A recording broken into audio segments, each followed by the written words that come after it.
Since 2005, he has been helping customs officials analyze the vast quantities of illegally smuggled elephant ivory that circulate around the world. Such shipments are on the rise, and more than 40 tons are seized every year. At the same time, the average size of the confiscated tusks has fallen. Having killed off many of the largest elephants, poachers are now turning their attention to younger individuals.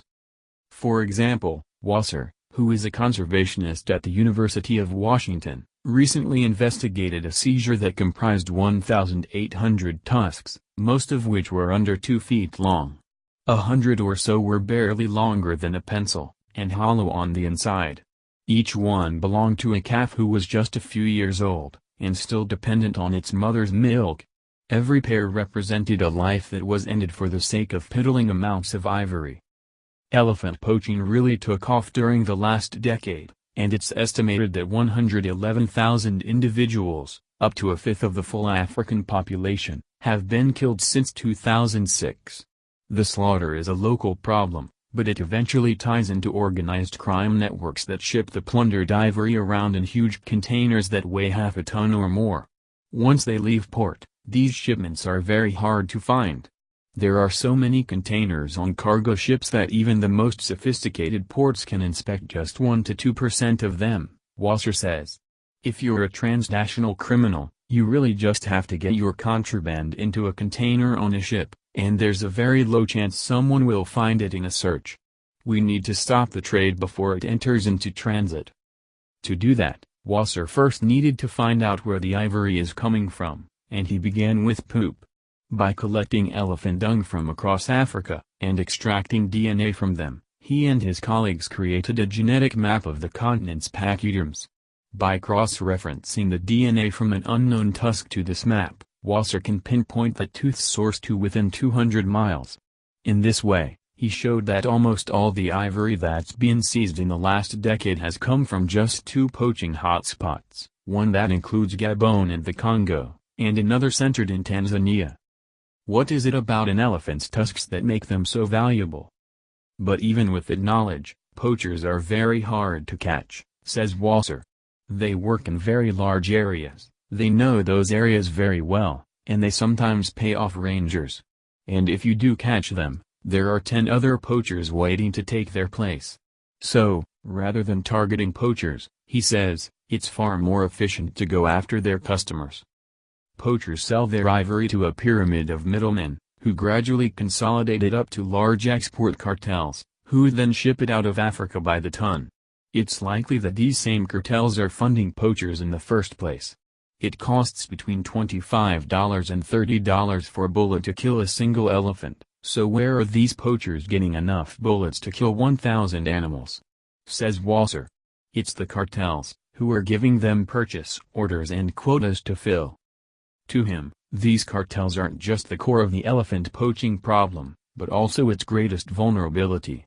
If law enforcement officials could disrupt them, they could stem both the influx of arms and the outflow of ivory. To do that, they first need to know how many cartels there are, and where they operate.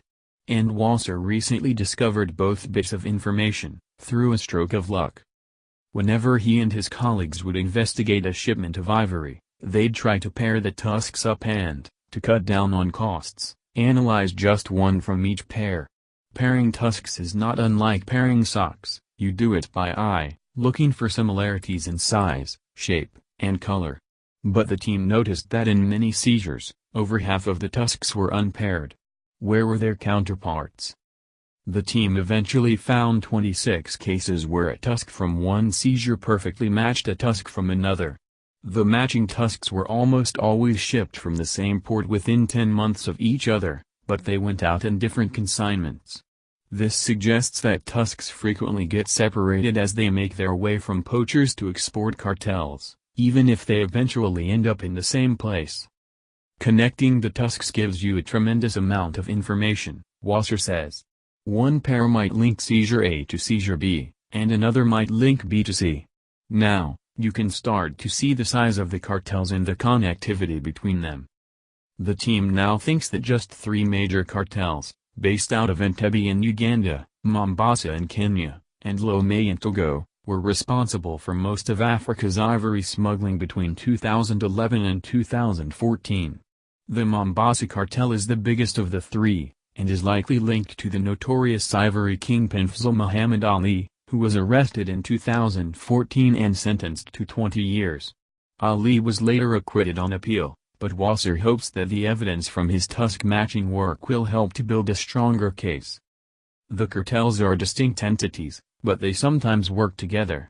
For example, Wasser's team identified one exceptional case in which the Mombasa cartel sent 4 tons of ivory from East African savanna elephants around the southern tip of the continent and up to Togo, where the Lomé cartel combined it with 2 more tons from ivory from West African forest elephants. Those 6 tons of tusks, stashed in 10 crates and split between 2 containers, was eventually shipped back around the Cape. They were on their way to China, before they were intercepted in Malaysia in December 2012. 2 tusks from this shipment matched those from 2 later seizures in Togo, in August 2013 and January 2014. In the first of these, 0.7 tons of ivory were found in the warehouse of the alleged ivory trafficker Emile Nbouk, who was arrested. It seems likely that he and his associates were responsible for adding all the forest elephant ivory to the 6-ton shipment that was seized in Malaysia. Wasser suspects that after Nbouk's arrest, his network tried to dump any extra evidence that could have been used against him. Their failed attempt led to the second Togo seizure in January 2014. This kind of information, Wasser says, becomes very useful when you get to the prosecution stage. Nbouk, for example, was convicted solely on the basis of the 0.7-ton seizure from August 2013. He was given the maximum permitted sentence of 2 years in prison and he is already out. If prosecutors could have proven that he was also involved in the earlier 6-ton Malaysian seizure, his sentence may well have been stiffer. I'm not aware of any cases where the trafficker was charged for more than one seizure, and that's something that could change, says Wasser. For example, his results connect a Ugandan suspect who is awaiting prosecution for one seizure to at least 2 others. In a fair world, this would mean higher fines or longer sentences, says Alice Catherine Hughes, a conservation professor at the Chinese Academy of Sciences. But in the real world, those people are likely to be very well insulated, and might be able to pin their crimes on someone below them. For that reason, she believes that the information from Wasser's tusk-matching work will be more academic than instrumental. Still, the research does provide more information about how many major cartels are operating, and which areas they're operating in. Those areas are huge, but it gives us some idea of where to start doing monitoring. The DNA analyses have been very successful in showing the connection between countries, and in getting all the partners to the table, said John Brown, a special agent in the U.S. Homeland Security investigations, in a press conference. We have countries talking to each other, who, otherwise, wouldn't have even picked up the phone. There's a lot of greedy people out there and they're very clever, Wasser adds. It really requires a whole different approach forensic science than what has been done until now.